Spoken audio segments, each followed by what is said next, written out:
It's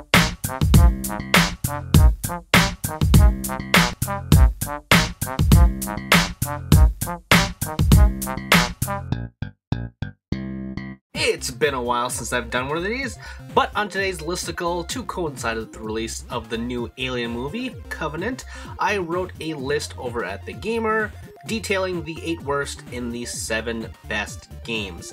Now I wanted to share my thoughts in video form, as I do with these listicle videos, and first we'll start off with the worst, and then we'll get into the good stuff, you know, leading with the bad and get into the good so you have something to look forward to. And really, I'm just gonna go briefly through all of my little marks here. Like Alien Colonials Marines, it's regarded as one of the worst games. It's just really crappy, just awful graphics, just terrible glitches. It just is dark and stupid, not good.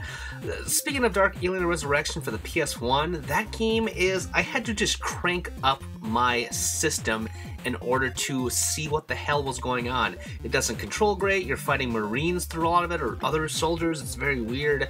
That movie by itself is not good either, so let's be frank about that. The worst movie is Alien 3 though, and it has a ton of video games for it. There are 6 on all the retro consoles: the Game Gear, the Genesis, the Master System, the Game Boy, the Super Nintendo, and the Nintendo. In my article, I focus on the Super Nintendo one because Ripley just looks like E.T. shoved his body into her skin. It looks bad. It's also super dark. The other games are kind of the same. You're trying to get people and save them. This one's a little bit more obscure in terms of the goals. I love the Super Nintendo above all those other consoles, so that's why it's more disappointing to me that it couldn't be better, if that makes sense. Aliens Thantos Encounter is one based on the universe, but not necessarily on a movie. It is top-down. You can choose a character to be, even though it doesn't really matter, even though they have different stats. But you're just going around saving people. Sometimes you'll fight aliens and facehuggers, and it's not very exciting. Alien vs. Predator: The Loss of His Clan for the Game Boy looks like he's just like a big giant ape. By he, I mean the Predator. He moves super slowly, he walks like he's trying to take a crap. He's also like One Punch Man, one punch to an alien and it dies. It's it's not good. And in terms of video capture, the last I have on here is Alien for the Atari 2600. Because, you know, everyone was making Pac-Man clones back then, so why not make one for Alien? The aliens are like these little troglodytes trying to race after a human. Those dots are actually alien eggs. I had to look it up because I didn't know what this thing was going for. And yes, you do turn the aliens blue to eat them or shoot them or something. Very weird. Not good. It's just it's a blatant ripoff. It's like, come on aliens, why? So I also have 2 other games that I did not get captured for because it's just a little bit harder. But the first one is Aliens, a comic book adventure, which is an adventure game, which is, you know, a cool idea for an Aliens property. I would like to see another company try to do this. Not Telltale, because they're kind of on my shit list right now because they really need a new engine.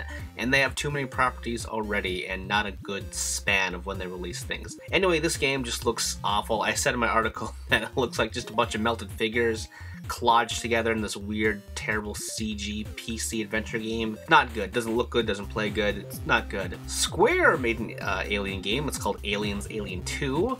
It's very short. It's kind of hard. You play as Ripley trying to get the kid from the second movie. I can't remember what her name is. And you're just going from left to right. Sometimes you'll fight a giant boss, which is awesome. As you've seen this picture here, awesome, huge, gigantic xenomorph. That is awesome. But you fight that thing like 3-4 times throughout the adventure. It's, you know, it's very basic. It took a long time for Square to actually make Final Fantasy. This is like their 10th game. Final Fantasy is like their 16th or 15th game. So everything before that is a lot of crap.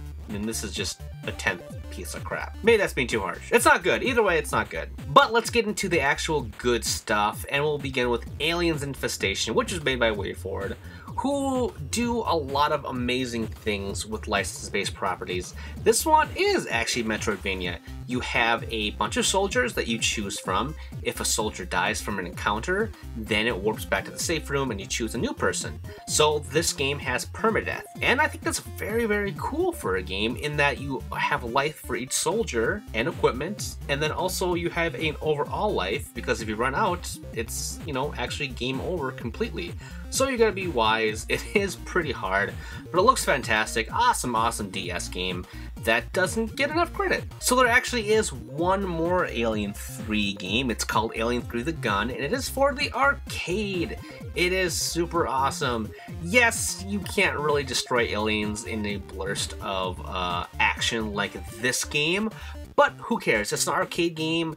Team up with somebody else with a light gun. It's just fantastic. It looks pretty great for a light gun game. And, you know, who doesn't want to just shoot a bunch of aliens? Especially facehuggers that come onto the screen that have weird vagina mouths.